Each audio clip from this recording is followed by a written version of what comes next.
Amen. Amen. I would like to thank everyone for coming out to Uhuru Sasa book tour. I also would like to thank Brother Levi, our drummer, for bringing in the spirits tonight. Once again, we apologize for being late. The New Jersey Turnpike. Should I say any more? My name is Akili Walker, and I'm one of the authors that you will be hearing from tonight.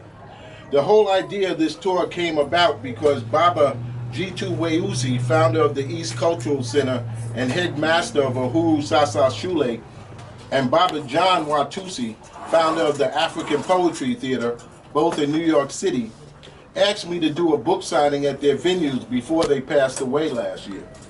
So in fulfilling my commitment, I decided to bring some other alumni from Uhuru Sasa with me and go on the road with our message. Malika, Kemba, and I are excited to be here at Black and Noble. This bookstore is an important part of the community, and we ask that you continue to support it. I would like to thank Brother Hakeem for giving us the opportunity to tell our stories. What we will be doing tonight is each author will be taking you inside their lives. They will be reading from their books and then answering your questions. You can purchase our books at the register, and we will be available to sign them if you like. Also, forget that. What I would like to do first is give you a little background on Baba Jitu Weusi, the East, and Uhuru Sasa. I hope you find it informative. Uhuru Sasa Shule, which is Kiswahili for Freedom Now School, was formed in 1969 under the leadership of Jitu Weusi. The school was one of the first independent black schools in New York City and one of the first schools in the country with a curriculum based on nation building and the Nguzo Saba, the 7 principles of blackness. In 1962, Jitu was a teacher at Junior High School 35 in Bed-Stuy, Brooklyn. He was frustrated with the curriculum which promoted the idea of history as being the exclusive domain of Europeans. He was restricted from giving his black students what they deserved, an understanding of their heritage and a sense of their place in history and the world. Jitu was not alone in this sentiment, so along with Baba Herman Ferguson, Al Van, and teachers from other schools around the city, they formed the ATA, African Teachers Association, to address their concerns. ATA's first victory was at Intermediate School 201 in Harlem. Along with the community, they put pressure on the Board of Ed to hire only the 5th black principal in the city. This was a major victory. For G2, the victory meant that if unified and strong, you could win. Over the next few years, there was a series of similar maneuvers, many of which were effective. Yet it was not until 1968 that the struggle would go to the next level. It was then that the ATA joined with the Ocean Hill-Brownsville Alliance in Brooklyn around the concept of community control of schools. The struggle took place from 68 to 69. The teachers and the community battled the Board of Education and the predominantly white United Federations of Teachers in a struggle that they hoped would finally create a structure for the empowerment of local communities. The result was the establishment of the Ocean Hill-Brownsville Governing Board, a community school board that served Central Brooklyn's black community. G2 would look back at the community's educational victories in the 1960s as his shining moment as a resident of Bedford-Stuyvesant. During this time, G2 organized the ASA, African Students Association. In April 1969, ASA held a citywide strike against New York City high schools that lasted about 2 months. Soon after that, G2 left the Board of Education and continued to work with the youth in ASA. Meanwhile, ASA had grown and they felt they needed a larger headquarters. Also, because the participation of students from the organization in the strike against New York City high schools, many of the members were being expelled or suspended, and they had nowhere to go and no direction. It was decided that they would purchase a 3-story building at 10 Claver Place, Brooklyn, New York. Thus, in the summer of 1969, the East Cultural Center was born. ASA members, along with G2 and others, pulled monies together to acquire this property through a 2-year lease with an option to buy. Skilled men in the community donated their services to do the electrical work, the plumbing, the painting, and the carpentry. It was definitely a community project. The East housed the Uhuru Sasa Shule, but also had night classes for the community. There were many programs within the organization, like Akiba Maku, the East Bookstore, Kununuana Food Cooperative, Tamu Sweet East, our restaurant, the Black Solidarity Political Party, a weekend jazz program, and many more. We also had our own newspaper called Black News, which we sold on the streets of New York. All the authors on this tour talk about their experience at the East in their books. But from a personal point of view, the time I spent at the East, Uhuru Sasa, was life-changing. Not only did I get introduced to manhood, the East was the place where I started my career. So I hope you enjoy yourself this evening. And once again, thank you for coming out. I would like to introduce Malika Iman, one of the first authors that will read from her book. Good evening. Good evening. Peace and blessings. Thank you for being here. We are blessed and take great pleasure in being here as well. And we thank you very much to the owners of Black and Noble Bookstore. My book is called Intimate with the Ultimate. It's called that simply because it's really my memoirs in tribute to the people, to the activists that I was fortunate enough to be raised around and learn from, absorb their energy, and take in their whole spirit of who we are as an African people. It helped me to develop into who I am as an African woman, or a woman being here in America. A Black woman, African-centered and African-minded, and with a consciousness that is constantly always about finding a way, a strategy to raise the consciousness of my people. I'm just going to read the first chapter, and I do hope you enjoy it. It's called The Paths Chosen. The higher-ups in the spirit world gave me my BA to begin again. It was in Harlem, the New York heartbeat of my people, that I chose to make my incarnation. This was on a Sunday in May, and it was Mother's Day. I came into a year of controversy, protests, and some bright moments. Claudette Colvin was the first Black woman to not give up her seat on a bus in Montgomery, Alabama. Later on this year, Emmett Till was unmercifully killed, and Rosa Parks also did not give up her seat, and the Montgomery bus boycott was on. Malcolm X married Sister Betty. Marian Anderson was the first African American to perform at the Metropolitan Opera. Chuck Berry made rock and roll real mainstream with his hit song Maybelline.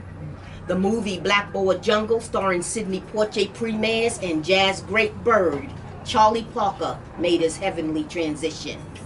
This is just some of the energy that surrounded my tiny form of existence, as I was proudly named after my grandmother Mary and my mother's favorite aunt Louise. My earth creators brought me home to join my 2-year-old sister and 1-year-old brother in a tenement building on the east side of 126th Street. My father, the oldest of 14 in his family, the Washingtons, lived on the first floor. My mother, the oldest daughter of 13, the Browns, lived on the second. However, by the time I was born, My mother lived in crowded matrimony with my father's family while waiting to be told by New York Housing Authority of the location for their own much-needed apartment. I literally came into a family nation. My father had 7 brothers and 6 sisters. My mother had 5 brothers and 7 sisters. This nation was quite intense in the midst of my growing womanhood. It was a whole lot of energy to take in, and I have been groomed, challenged, inspired, motivated, admonished, intellectually stimulated, politically awakened, spiritually enlightened, uplifted, criticized, ridiculed, and more. That's family for you.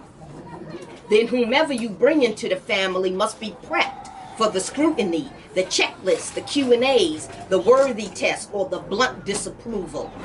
Nothing got past the family without somebody finding out, bumping in, overhearing, or jumping in to defend, offend, intimidate, or exterminate. There were too many eyes, ears, and energy to get over. When I thought there wasn't an eye, there was a voice, and sometimes a backhand.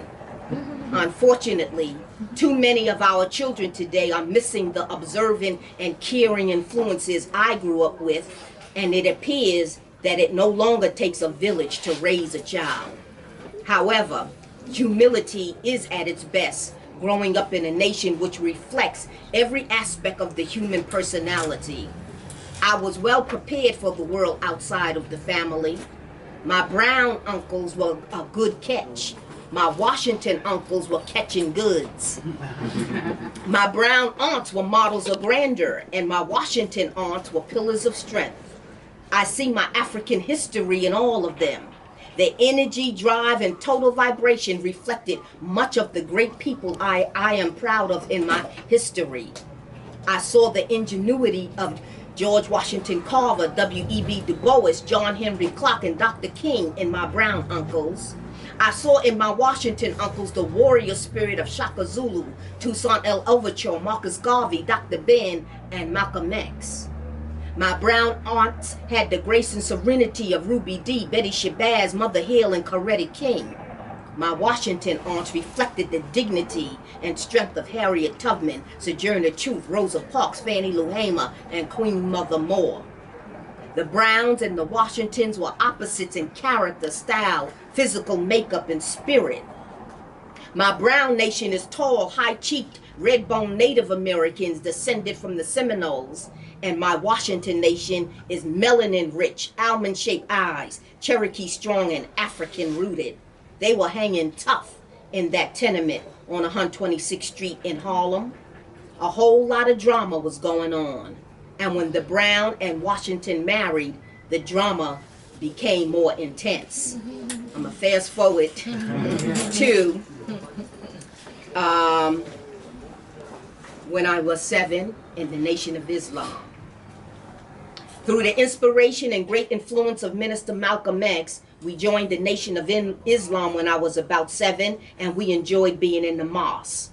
They had classes in martial arts, health, cooking, marching drills, studies of the Quran, and I remember Minister Tawfiq was our Arabic teacher. Minister Malcolm is one of the most powerful images of black manhood I am most honored to have been in the presence of. My father was renamed by Minister Malcolm to be Yusuf Iman. Yusuf actually means Joseph in Arabic, which is his birth name, and Iman means faith. The rest of us retained our birth name with the digits and X for our last. I was Mary 32X. When Minister Malcolm left the nation, we did likewise and joined his organization, the OAAU, Organization of Afro-American Unity. Harlem was a powerful rock of landscape with the energy of Minister Malcolm. I also remember going to Elder Louis McShaw's House of Common Sense bookstore on 125th Street and listen to him drop science and wisdom on our history. He had an endless display of black books and papers. I often wonder who inherited his treasures of African literature. After the vicious assassination of Minister Malcolm, which was witnessed by my father, Uncle Justice, and Aunt Truly, we went full force into the Black Arts movement. and was renamed by my father. My mother was named Dara, which means beautiful, and she added Erin after her astrological sign Aries. My sister Ife, which means love. My oldest brother retained his name, which was actually his nickname, because when he was a baby, he would ask for his bottle and say Baba, which we found out means father in Swahili. His middle name, Saladin, was given by Amina Baraka, which means righteousness. My two younger brothers were named Olabala, savior of the people, and Oba, king. I was given the name Malika, queen, and to match the prefix of my birth name. We began working at the Black Arts Repertory School in Harlem, spearheaded by author, poet, and playwright Amiri Baraka, who was called Leroy Jones at that time. My father was initially working with Roger Furman's New Heritage Repertory Theater in 1964, and it was from being in the theater mix that he found out about the Black Arts, which opened in 1965. I'm going to move forward.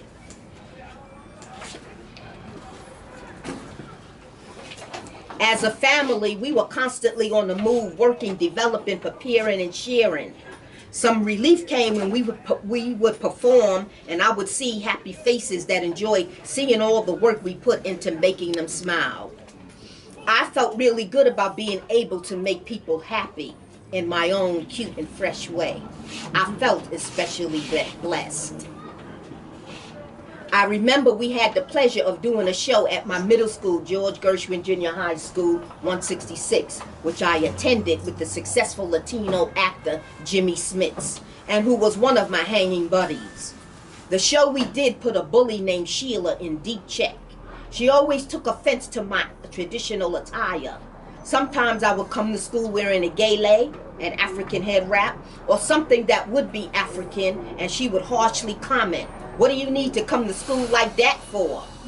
Her attitude was mean and threatening. My response was, "This what I like to wear, like you like to wear what you wear." I rolled my eyes and walked away. She wanted to provoke me to fight her.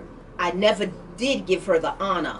I would always just suck my teeth or do the dismissive hand curl and continue to walk away. Her verbal assaults weren't powerful enough fuel, and I sort of sympathized with her ignorance. She obviously didn't know. She didn't live round my way. She lived around in school and wasn't told about not messing with them Washingtons.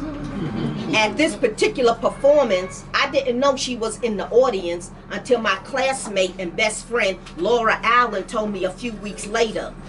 We did a skit which involved the mugger ripping off women's pocketbooks. I was the one to teach the mugger a lesson. My father's youngest brother, Paul, a martial artist, played the mugger. He showed me how to execute a move when he comes to attack and get the pocketbook. He was to grab me around the neck, and I was to bend over in a type of horse stance with him on my back and pull him over my head. Since he knew the move, he knew how to also make it work, even if I didn't do it right. This particular time, it was done without the extra effort to make it right. The move went fast and it was breathtaking. I heard the screams and hollers from the audience. "Oh shit, did you see that?" Constant remarks of disbelief.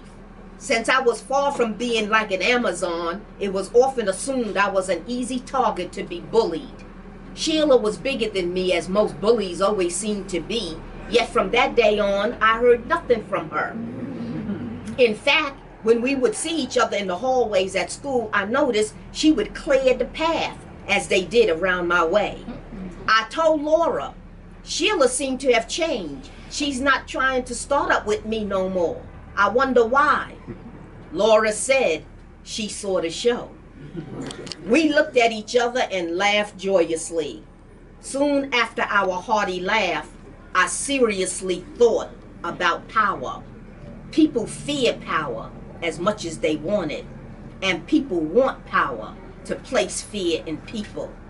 I realized the paths chosen for me during my childhood were powerful paths, and I had to accept them courageously and with no reservations.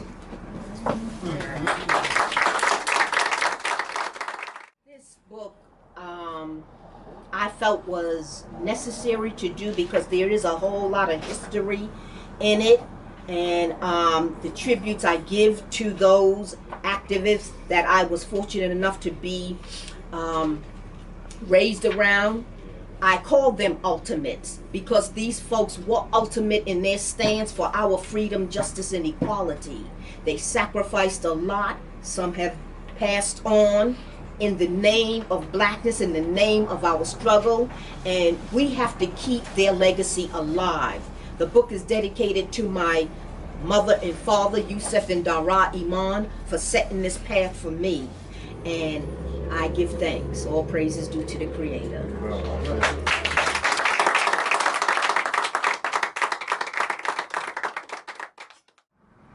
When I was younger, I did not go to Ogun as often as I went to Alegba. That's a different deity. I probably should have, as it would have surely prevented me from getting into so many fights. Sorry. When I received Ogun, I was told not to pick up any of Ogun's tools or to do battle with anyone. This included guns and knives. Not picking up a gun was easy, but I cringed at the thought of not being able to carry a knife, as it was the homegirl weapon of choice growing up in the 80s in New York City. Not that I used one on anybody, really, but everyone had a switchblade for protection back in the day. Sorry. Times have changed now, and the thought of a young person carrying a weapon today is frightening.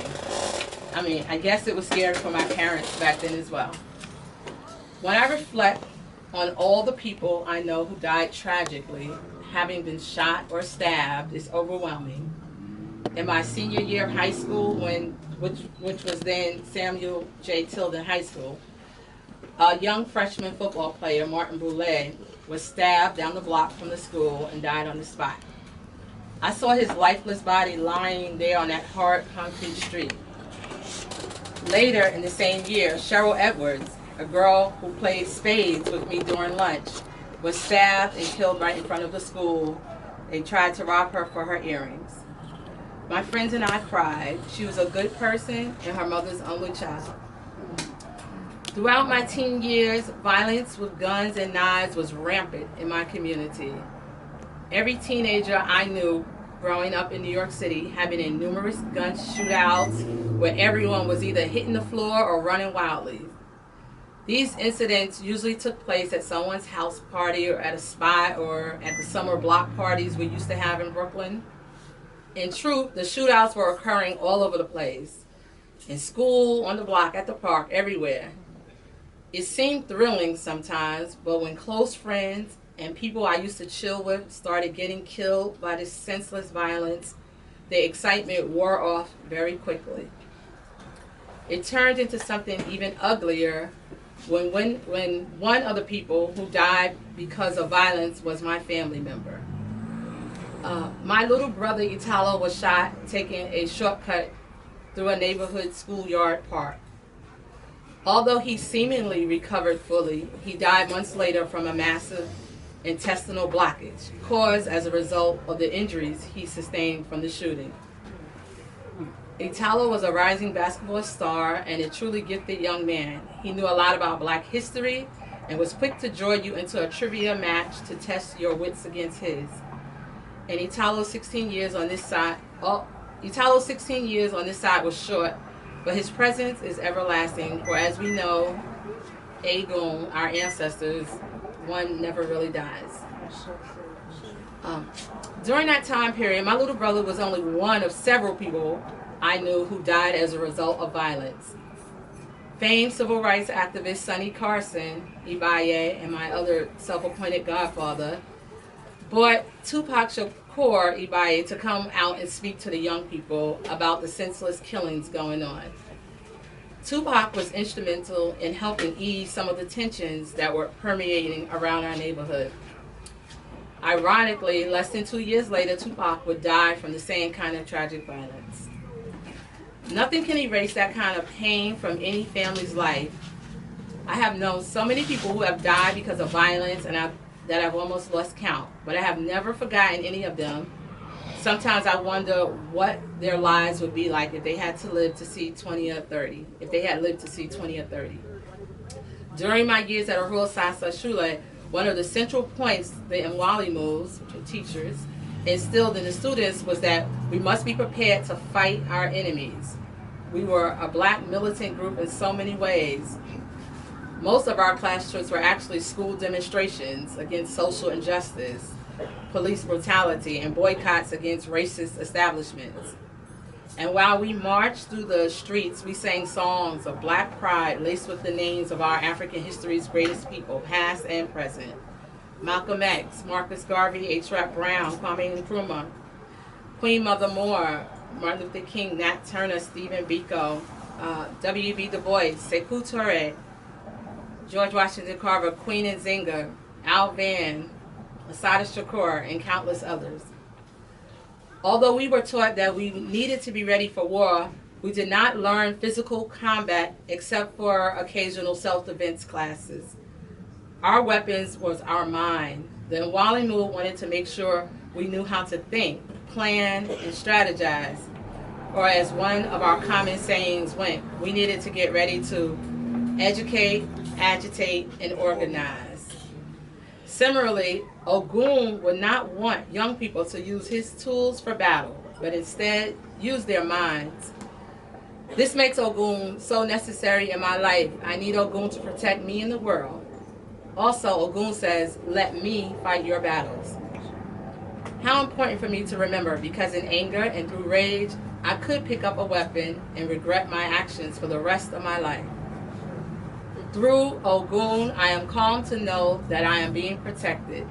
In saying this, I know that I must still live wisely, which means not deliberately putting myself in a dangerous situation. I can't start mess and then say, oh, I know Ogun got my back.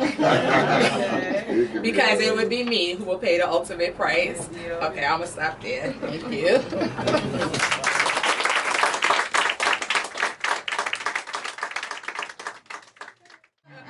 It's all right. I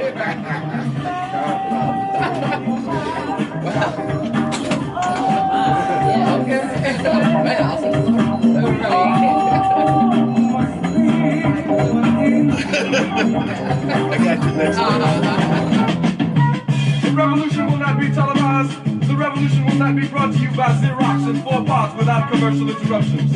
The revolution will not show you pictures of Nixon blowing a bugle and leading a charge by John Mitchell, General Abrams, and Spyro Agnew to eat hog maws confiscated from a Harlem sanctuary. The revolution will not be televised. See that black boy over there running scared. His old man in a bottle. In 95, he drink for 1,000. Now he's living in a bottle.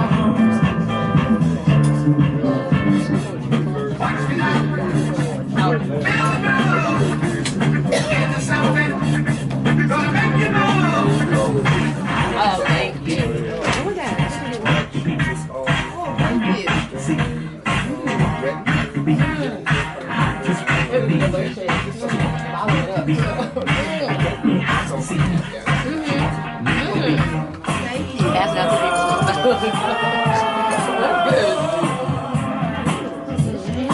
I've been on the road with musicians for 28 years, so that's how they do it, and so I figured that's how I should do it. What I like to do is read a little bit from my book, which talks about my time in the recording studio and on the road with some musicians, some of the greatest musicians in the last 40 years. I kind of put all my business out there in hopes that it can help someone, and I'm going to read a little bit, and I hope you enjoy it. This is chapter 3, An Engineer is Born. I'm 19 years old with nothing to do.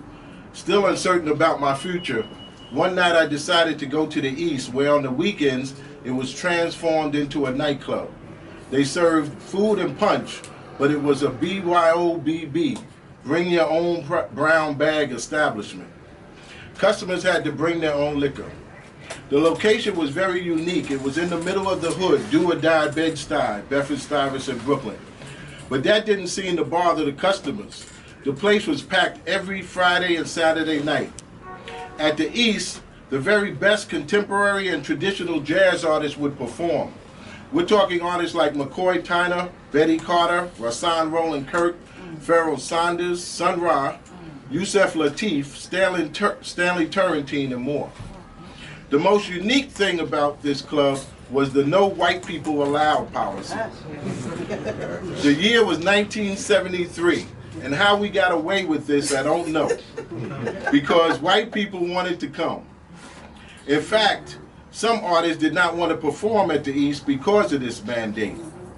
Later, I found out that no one challenged the rule, because if they did, they would have won. On Claver Place, the atmosphere was electrifying, and sometimes the performers would play until 6 in the morning. So I was checking out the show. My friends Maliki and Imari were sound engineers at the club. They controlled the volume of the instruments and the vocals and blended them on a mixing board. I decided that night that this was what I wanted to do. So Maliki took me under his wing and started to teach me the business. I would set up microphones and learn proper placement. I was taught which microphone sounded best with certain instruments and how to operate the mixing console. I watched the guys while they were doing shows and eventually started mixing shows myself. Imari was also a DJ. He worked with a gentleman named Jerry Simpson, who had a lot of sound and disco equipment. QJ was his DJ name, derived from his day job. He was a conductor on the subway and drove the QJ train. So I began working with these guys, expanding my knowledge, learning how to set up large clusters of speakers and amplifiers. QJ and Imari used to spin at clubs around Brooklyn, and we also used to do sound for Latin shows at the hotels downtown Manhattan, like the Hilton, where we worked with artists such as Eddie Palmieri, Ray Barretto, and Mongo Santa Maria, rest in peace. I got an opportunity in 1975 to go on the road with jazz artist Lonnie Liston Smith, who was performing at the East one night and mentioned he was looking for a sound man to travel with him. So I volunteered. QJ told me I wasn't really seasoned enough, but just like my going to Newark, that didn't stop me, except this time I had a better results. I just wanted to get out there and see for myself if I was ready. So I took the gig. Lonnie was an artist on the Flying Dutchman label and is best known for his hit Expansions, which was sampled by the rap group Gangstar and other musicians. My next gig was with Gil Scott-Heron, rest in peace, and Brian Jackson. My brother-in-law Charlie Saunders was a percussionist with Gil's original Midnight Band, and he recommended me for the gig. Gil was a singer, poet, lyricist, and author. He was one of the first to popularize poetry on record, what is now called spoken word. And he had a major deal with Arista Records, where he recorded most of his albums. His big hits are The Revolution Will Not Be Televised on the Flying Dutchman label and The Bottle on Strata East Records. Musicians like Stanley Clarke, Taj Mahal, Johnny Guitar Watson, and Teddy Pendergrass, rest in peace, to name a few. I remember Teddy taking me, I remember Teddy actually talking to me, I remember Teddy actually taking me to his dressing room and talking to me about the business, telling me I was going about finding work the right way and that my aggressive approach will pay off. He said most cats wouldn't be as bold to walk backstage and talk to the artists about work about a job while they were working. After Gil, I was hired by a group called Jimmy Castor Bunch. Jimmy Castor, rest in peace, was a singer and played saxophone. He recorded some classic novelty songs like Hey Leroy. What is it? Hey Leroy. And Bertha Butt Boogie. The group had a hard funk and Caribbean sound with a thumping bass guitar and percussion. Jimmy also played timbales. The musical director was Jerry Thomas from another well-known group from that era called the Fatback Band. We played what I refer to as the Chitlin circuit, doing gigs and sometimes not getting paid because the promoter was split with the money, or he said that he didn't make enough money to pay us. Chapter 4, watch out, Achilles in the studio. While I was working with Jimmy, I started taking classes at the Recording Institute of America, a local school in New York City. I wanted to expand my skills and start working in a recording studio. I never finished the 6-month course. I was getting bored and only hung around for about 3 months. I had learned the basics, and to improve my knowledge, I started reading recording magazines, which taught me techniques and the skills I needed. One day I was riding the Q4 bus on Linden Boulevard in Queens. I met this gentleman sitting in the back. I don't know how the conversation started, but I found out he was a singer, but not just any singer. He was Mr. Eddie Jefferson, rest in peace. Mr. Jefferson was a celebrated jazz vocalist and lyricist, known to be the innovator of vocalese, a style of music where lyrics are written to jazz instrumentals or solos. His most famous penned song was his rendition of Moody's Mood for Love, to which he composed lyrics for a solo played by saxophonist James Moody. New Yorkers know this song because Frankie Crocker, rest in peace, a local radio DJ, used to end his show every night with it. Well, I told Mr. Jefferson I was an engineer and I was trying to find studio work. So we talked about the business for a while, and he told me about how they would record back in the old days with 1, maybe 2 microphones for the whole band. Then he made an amazing statement. He said, you know, the artists that use the studio should have some kind of input in the hiring process by letting the owners know who he would like to work with. We exchanged numbers and said we would keep in touch. That was a very inspiring conversation. Another tool I had when looking for a studio gig was a letter of recommendation given to me by legendary drummer Max Roach, rest in peace, who's played with Miles Davis, Dizzy Gillespie, Charlie Parker, and countless other jazz greats. He was performing at the East with his own group at the time, and I told him I was going to be looking for an engineering position at a recording studio, and he volunteered to write me a letter.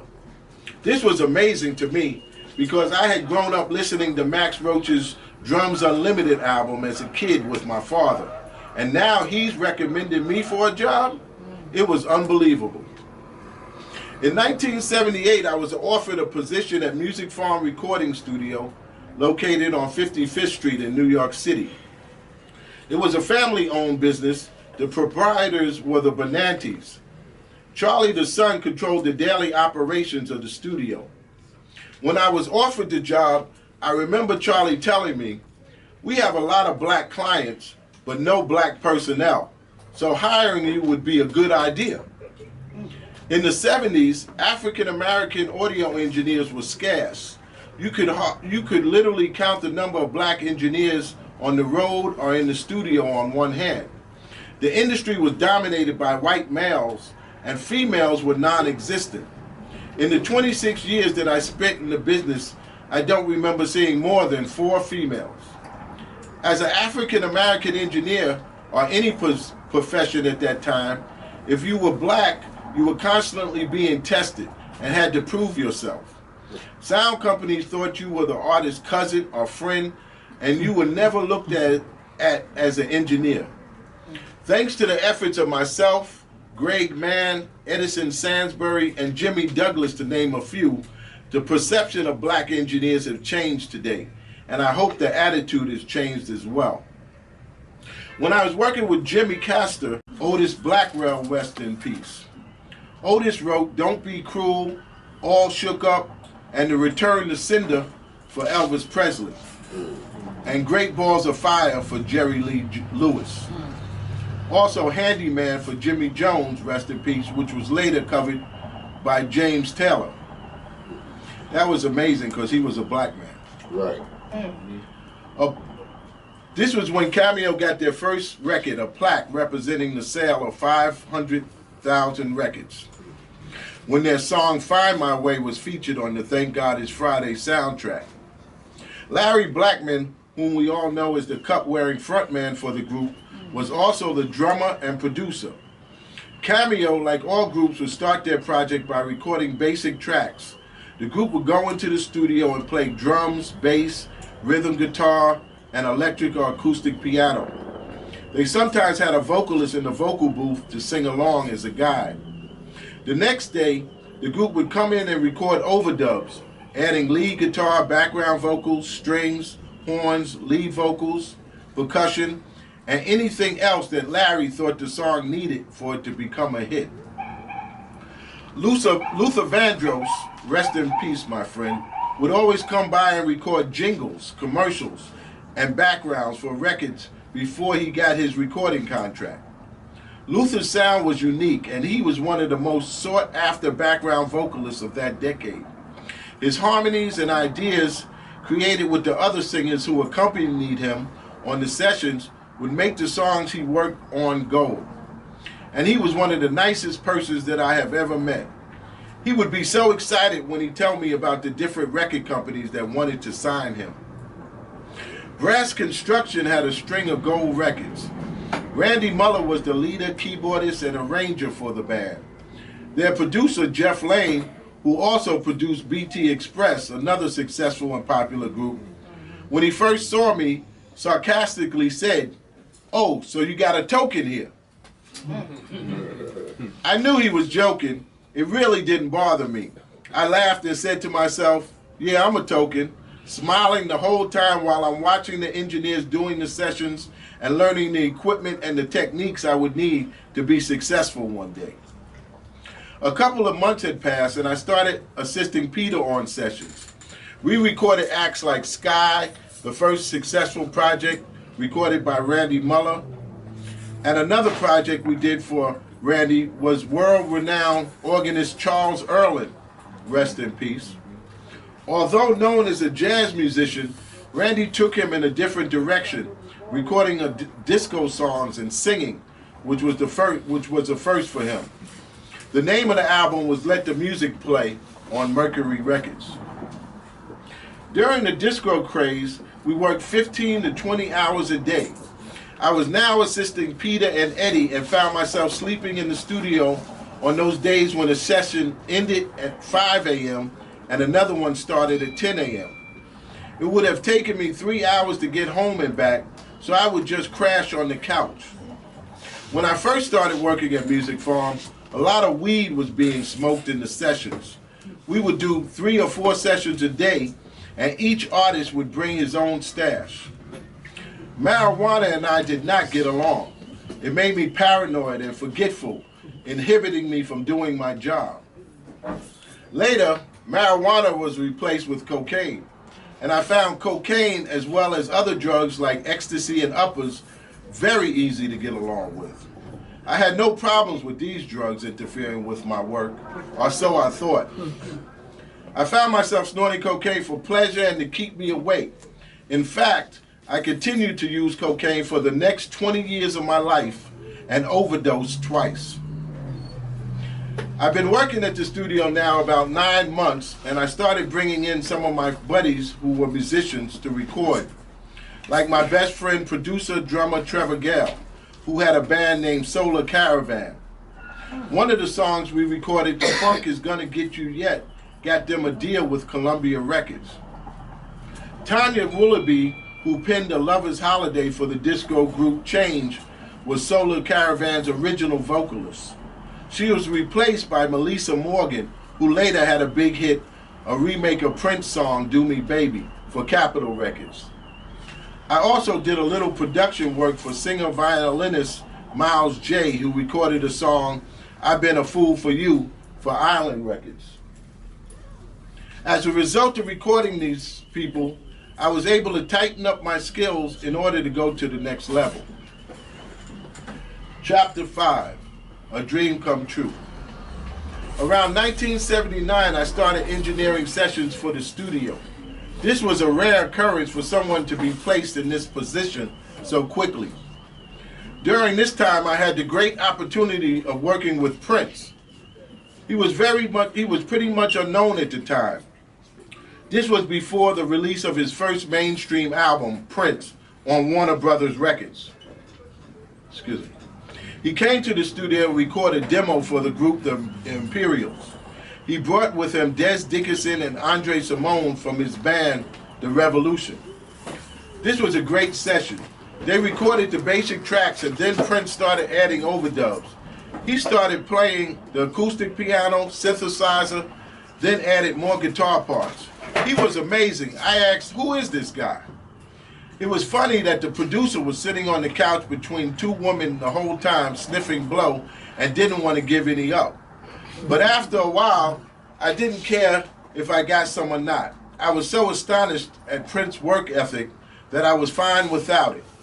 In fact, the producer was the only one in the session getting high. My next session was a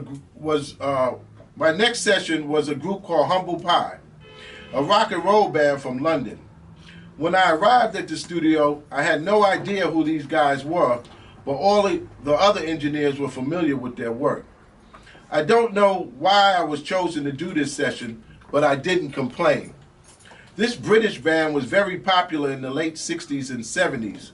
Peter Frampton was a member until 1971, and the remaining members broke up in 1977.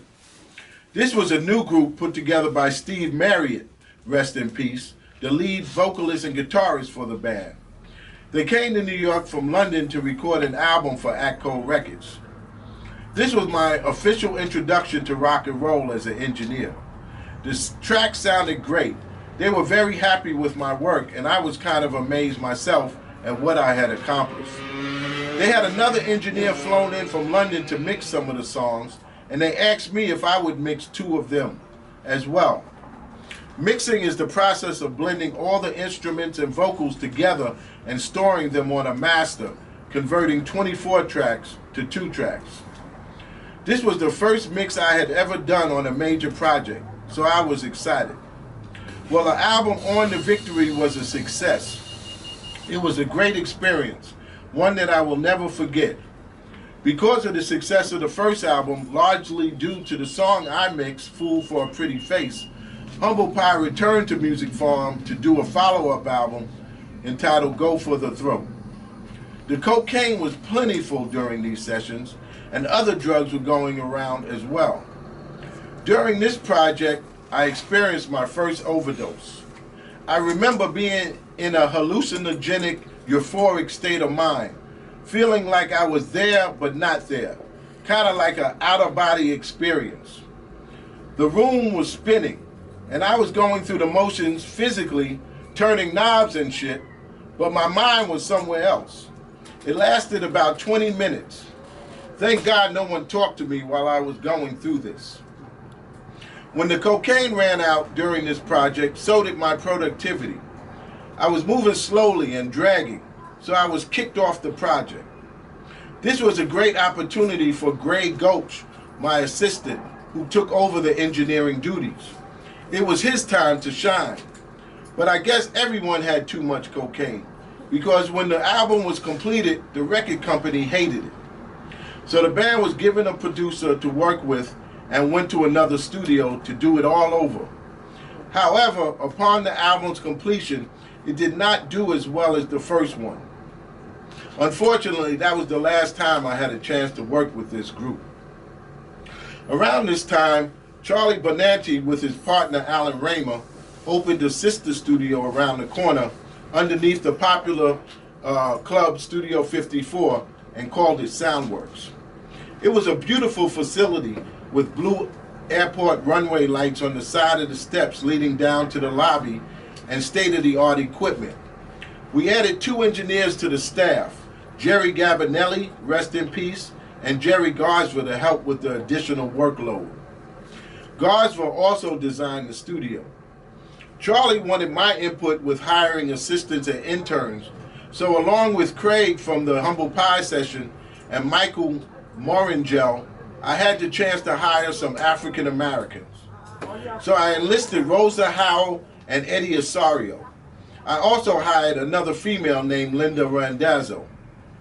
I continued recording at both places with artists such as George Clinton, Bootsy Collins, Eddie Kendricks, rest in peace, James Brown, Machine, and others.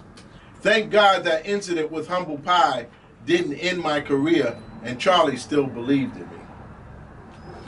And that's it for this evening.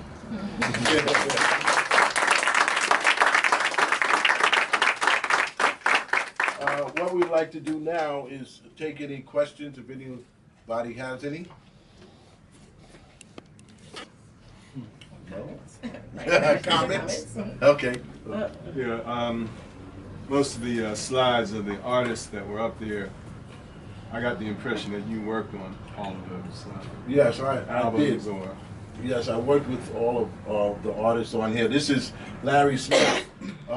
Larry Smith is a producer, bass player. He produced Run DMC, Houdini, Curtis Blow. He's the reason I wrote this book. He said to me one day, why don't you write a book? And I said, I'm an engineer. I don't know nothing about writing. And then a couple of months passed and I started jotting down some information. And 5 years later, I wrote a book.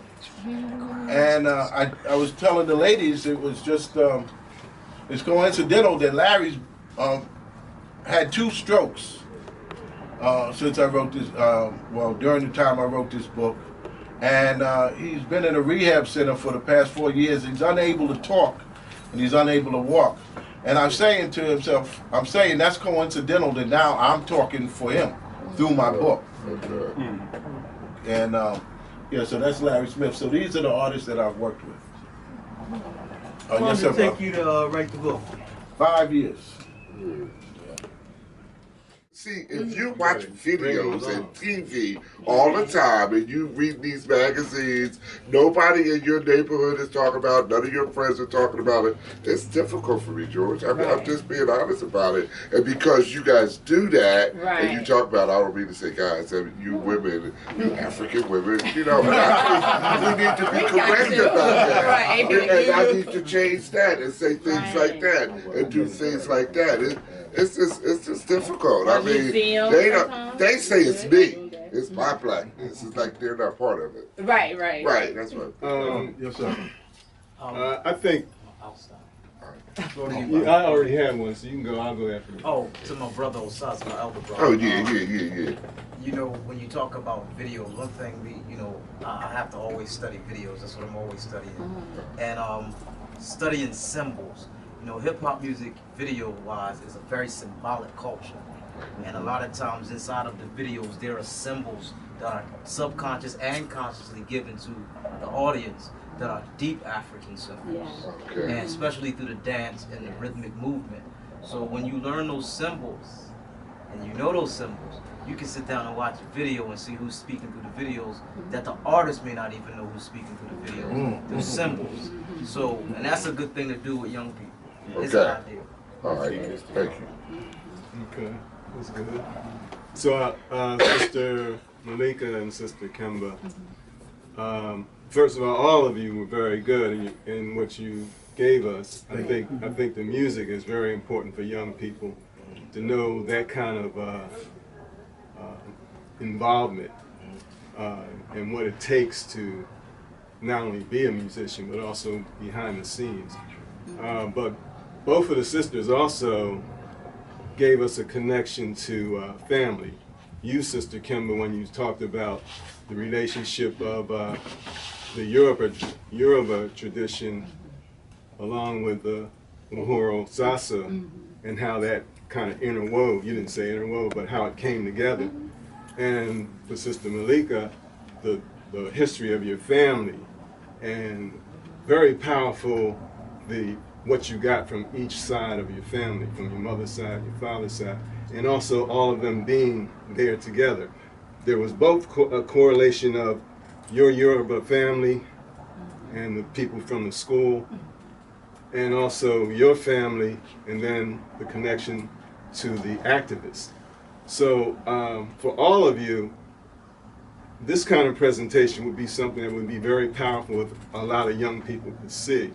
So I'm thinking that, is there any way that you think you could get this like on TV or in make a small movie or whatever, something that could be circulated to our youth and have them more exposed to what you're saying. Right. Okay. Well, I would like to say we could come back to Philadelphia if you like, and we can speak any place you like. Okay, that's good. We have a video of one of our book signings that we will be editing into a promotional piece. It will be available on the Uhuru Sasa, Facebook.com/Uhuru Sasa book tour like page. So you're able to see that. Okay. Yes.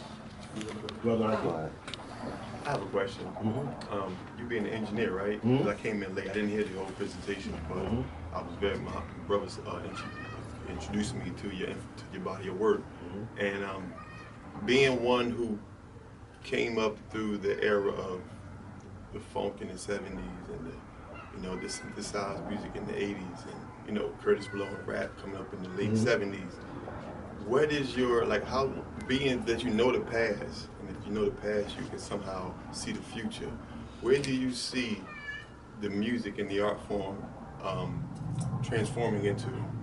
What is your take on the current situation of this music, our music, the music that you made? Right. Well, I think right now it's in a transition. I'm hearing a lot.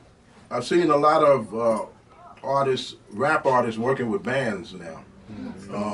I'm also hearing a lot of R&B in hip hop these days, and there's some pretty good tracks. The lyrics, I don't know what to say about that. A lot of them are not saying nothing. A lot of them are not saying nothing, but I think it's going through a transition right now, and that's a good thing. What about frequency-wise, being an engineer? Is it tuned to a certain frequency to create a certain behavior, or is it a natural frequency, dealing with hertz and megahertz? Well, you're talking about the whole relationship of digital versus analog. When we listen to the albums, the LPs, they were recorded in an analog format. Now in the MP3s, I was going to say CDs, but that's old. MP3s, it's in a digital format. And there's a great debate which sounds better. But if you put on one of those old records, it's big. It's a big sound. Big, warm vocals. And I prefer that. But nowadays I think guys are also trying to mix the two. A little bit of the old with a little bit of the new. And that's a good thing. What about cassettes? What about I don't know. I'm talking about the quality. Right. Was it a good medium between? Was it a good balance between digital? Because that was I think that was. I don't think that was developed for sound, more of convenience.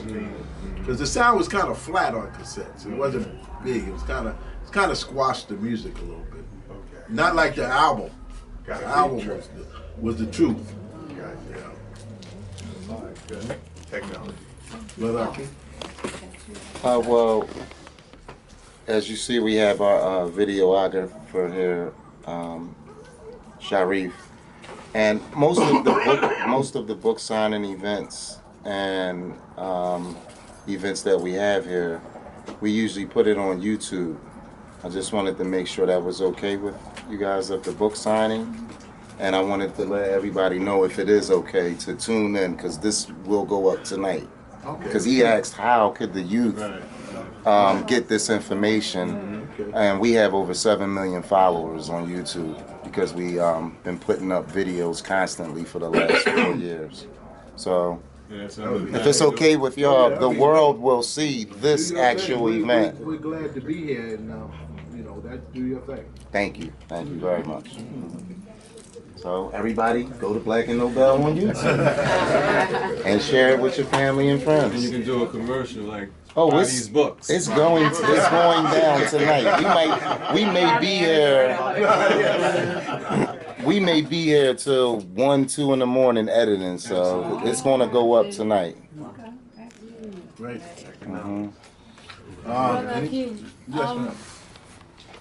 Did you work with DJs in that period? In any form? I know, you know I've how seen a lot DJ of DJs. You know how DJs used to host the shows and I guess Those kind of DJs that host the real shows? DJs. Okay. Oh, I don't mean real DJs in that sense. I know what you mean. Mostly radio personalities throughout the country. Yeah. You know, the radio, whatever tour I was on and whoever I was working with, somebody from a radio station would usually host the show. Except for James Brown, he had his own host. He had his own guy to introduce him. So, did you ever work in Baltimore? Yes, Baltimore. Do you remember a DJ Hot Rod? No. Well, he was probably from AM before. Well, he worked right when FM was coming into play. Okay. Yeah. Great. And he worked in New York also. Are you related to him? Or? Yes. Okay. And is he still with us? He's still on the radio? Rest in peace. Okay. But he is in I know he has some stories too. Yeah. But he is in the Rock and Roll Hall of Fame. Oh, great. All right now. Yes. So how did this tour come together? How did you three of you decide to tour, and where are your other spots and dates? Well, we've been doing dates in New York, and we plan. Our time was limited because Camber works for the school system, so we had this week together. So this is a start, and we had a couple of dates in New York and here, and we plan to go back out in June to August to the South and some other places, and. It just basically came about, as I said earlier, two of our mentors, John Watusi and G2 Weusi, had asked me to do book signings. They were, before they passed, they were excited about my book, and they asked me to do some book signings. They both have theaters and a club. And I said, and then I found out that Sister Malika had wrote a book, and then I found out Sister Kimber had wrote a book, so I said, well, why don't we all go out together? And that's how it came about. I am a member of an organization called the Orisha Community Development Corporation. And so I wanted to offer my organization and our website up as a resource for those of you that are interested in more exposure. One of the things that I love about the Orisha CDC is really run by young 20 and 30 somethings. And so actually one of our directors, Darasia's in the back, young sister that she is, 4 years of Oshun. My brother over here, Andres, young in age but old in years. What do you got, like 35 years of Shango? Get down. And so if you'd like to kind of get on our mailing list and be able to get an email when we're doing something that's open to the public, go to our website, www.orishacdc.org, www.orishacdc.org. Darasia is actually leading a movement towards producing a community drumming, a drumming that is actually being produced by the community, for the community, and it's just an excellent, excellent opportunity if you're looking for more exposure to the tradition. What I have found is that most people that are join the tradition is through two particular interactions, a reading and a drumming. This is a participatory tradition, and so regardless of how young the children or the young adults that you're alluding to are, once they come into this sacred space and they feel those forces so thick that they could almost cut it with a knife, that's what's going to get them interested. Because they're like, okay, I'm feeling this, I don't understand this, but I want to. Yeah. Absolutely. Thank you.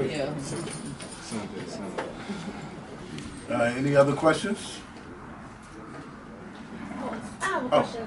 The Uhuru Sasa, was there a branch of that school in the Armory in Brooklyn? Yeah, that's the school. It was the school, actually. Okay, I'm very familiar with that branch, but I didn't know if there was another one other than that. Because that's when we expanded, because we actually started at 10 Claver Place, with 1310 Atlantic. We were at different locations, but that was our, one of our last spots was the Armory. You're from Brooklyn, yes. My father, Kareem Braithwaite, was a drummer in the Armory. Every Saturday I was there, eating Iola's, bread. Many years. Very good memories. Okay, very good. Right. Yeah. Did you know her father? I don't remember. You said Braithwaite? Yeah, Kareem Braithwaite. He plays djembe. Not related to Elambe, bro. No, that's not. No, he plays with Sabata Crew Freak. He played with Wale. He played with Chief Bay. He was very well. When the Army first started classes, he was the only drummer. And then after a while, it was a lot of drummers. But he's elder now, but still here. All right. No, I'm from New York. He's still here. Well, tell him we said hello. I will. Tell him the Armory crew said hello. Because you know what, and I'm interested because I told him that I wanted to go to that school, and then he let me go. I was like, I know that's school I want to go to. Let me go. Yeah, so good, lots of good memories there. It was a beautiful place, really good vibe, and there's just a lot of love there. Like to thank Brother Hakeem, Mama Kamara, Mama Akosa, and the Harambe radio station, WDAS, Mama Valerie Holloman, and Brother Levi for their help with this event tonight. And once again, thanks for coming out and good night.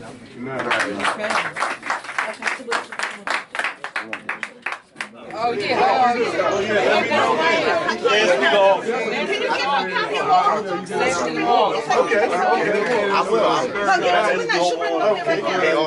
Enjoyed it. I'm glad you came out. I think I'm going to enjoy this one. Oh, you will? Yeah. I think so too. Thank you so much. Thank you. Very well, very well. Good luck and you have to keep going. I used to play, so I do all that.